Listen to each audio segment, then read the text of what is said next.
1-minute fixes on how to install a toilet filler. Here you go.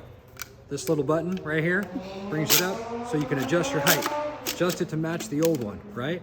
When you install this, make sure that this washer is tapered down. Tapered down.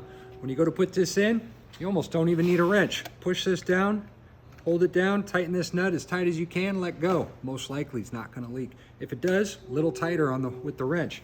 This guy, same thing. Hand tight, little tighter. Don't forget, this hose right in the middle. These are the tips you need.